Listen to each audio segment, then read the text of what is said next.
Hello, wine lovers. Hello, Wineriia followers. We are here today to welcome you to Wineriia News, where we are going to discuss in a very informal way everything that is happening in the wine world this week. Today, we are going to talk about some very different topics. We are going to start with beer before wine. You will be fine. Is that true? We are going to discuss how the climate change is making benefits to English wine, three regions that is killing Pinot Noir outside Burgundy, and a wine expert that told the wine pairing is bullshit.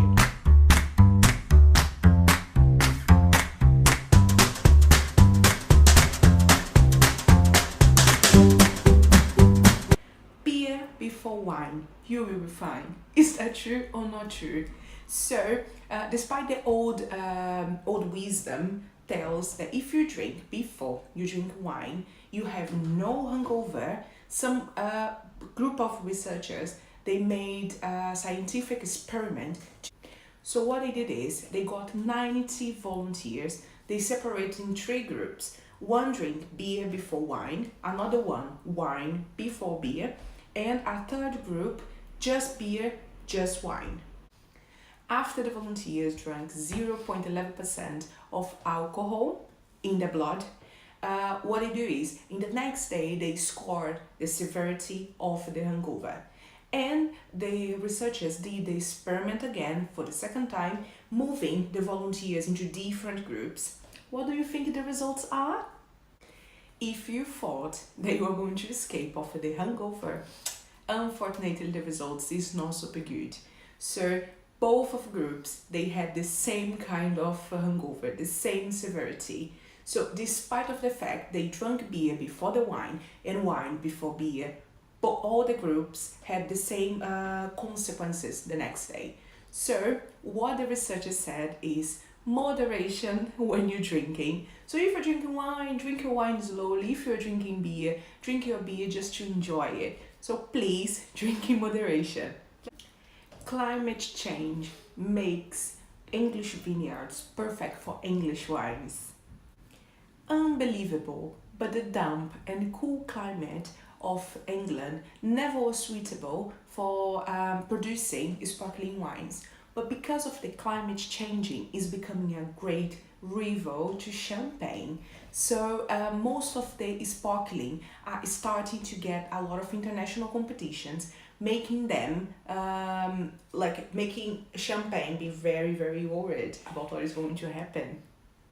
Last year, the combination of warm spring with a long, sunny and dry summer that lingered until autumn made Great Wines of Great Britain is a trade association called the Harvest of the Year in English sparkling wines. The average temperature in the south central and southeastern of the country where the vineyards are in the last 50 years has increased 1.8 degrees. I know doesn't sound much, but if you compare how it was before, it's becoming very near in line with champagne.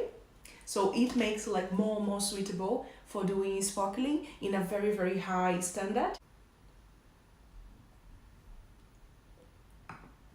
Until the 80s, the wines in England was made by the grape Bacchus and in a German style way.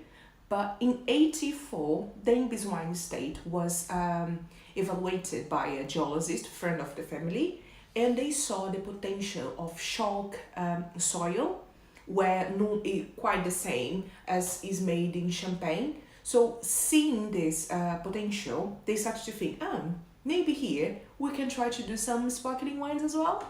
The American Stewart and Sandy Moss in 88 took over Night Timber, and they had an idea to do an experiment with champagne grapes, that is Pinot Noir, Pinot Meunier and Chardonnay.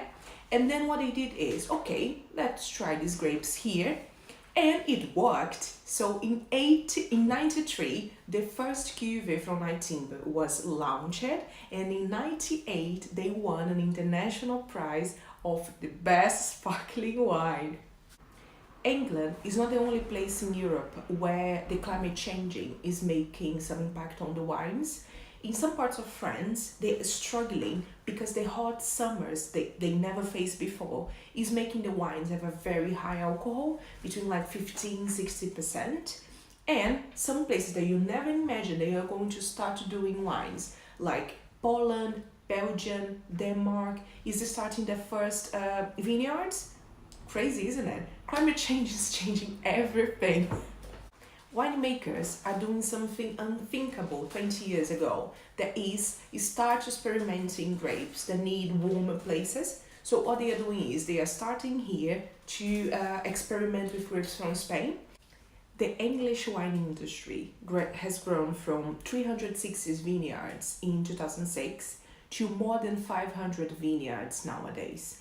And some research shows that can be cultivated more 84,000 acres. This is bigger than Champagne land. Can you believe it? People are saying that England is the new Napa Valley. We need to start a campaign to stop food and wine pairing. This is the words of one master of wine called Tim Honey. There are just 378 master of wines in the world. Tim Honey is one of these persons, and just to make you an idea, to have an idea, Master of Wine is the highest qualification that someone can have in wine, and he said that we need to start to stop pairing wine and food because it's total bullshit. The drink business reported that Honey made a speech, and he was explaining that people has to start celebrating wine drinkers rather than excluding them, which I think is true, because nowadays you have a lot of snobbish people in the wine world. But what he said is very important. I will read for you exactly the words he said. A perfect wine pairing doesn't exist.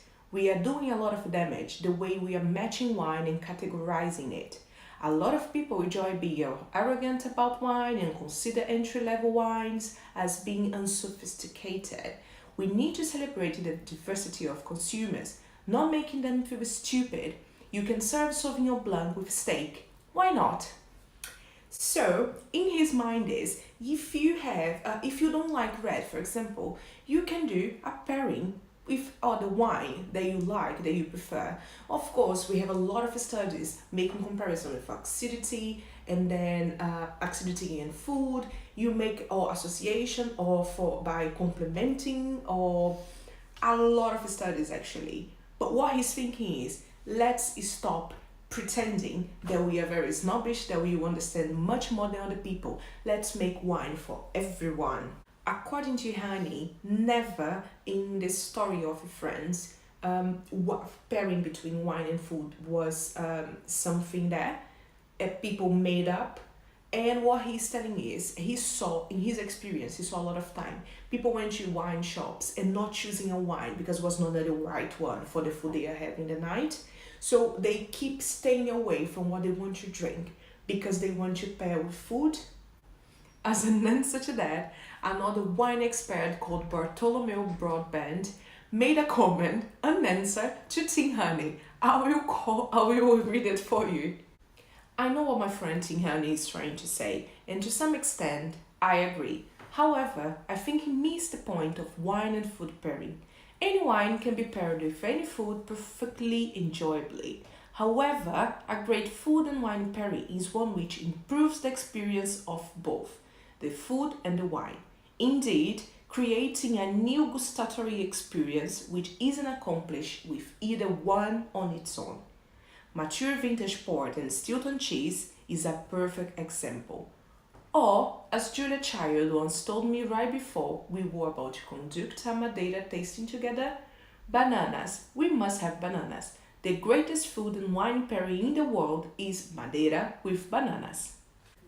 Then we have two point of views. We have Tim Honey point of view and we have Broadbent. So put your hashtag for Tim Honey that you think that is just bullshit wine and food pairing, or put here Tim Broadbent that you think like has some good things in the wine pairing.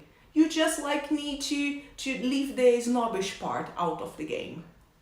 we are in the last part of our video, but before I tell you the last news, I want to ask you to subscribe in our channel, to like our video, and then we are going to appear more and more for you and you don't miss anything about our news. Now we are going to talk about one article that I saw on Forbes telling the 3 killers regions to Pinot Noir outside Burgundy. Burgundy is like one of the loves of my life. I love Burgundy. They have beautiful, beautiful Pinot Noir. But I'm very interested to show you the 3 other alternatives for Pinot. The first one is Alsace. I know Alsace is known for the white wines. Riesling from Alsace is something else. But they not just from Cremant d'Alsace they do Pinot. They have beautiful, beautiful red Pinot Noir. And the best one is from the Grand Cru ones, and normally they are lighter, softer in flavors with fresh red berries, are quite a little bit spicy and a lot of floral, beautiful notes. The second region is Alto Adige in Italy. I know you're never going to think about it, especially Alto Adige is very known for white wines. But there, they are Pinot Noir is known as Pinot Nero, and they do beautiful, beautiful Pinot as well. So normally the characteristics of the wine is soft flavors as well, tea notes, floral notes, a little bit of minerality, fresh red berries as like in Alsace. Beautiful, beautiful wines to try. The third killer region is known by the pest, a long pest in the viticulture, but nowadays they are doing beautiful, modern, innovative wines. They are super, super known for Riesling, is their main grape. Do you know what I'm talking about? Pfalz, Germany. The second most known wines is Pinot Noir, and if you try the Pinots there, it's quite like Alsatian one.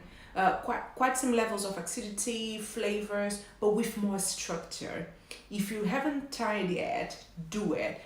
German Pinot is like something else. This is the end of first Wineriia news. I hope you have enjoyed a lot staying here with us, knowing what is happening in the wine world this week. We are going to stay doing this next in 2 weeks because we have more special coming. See you next time. Bye bye. Cheers. Bye.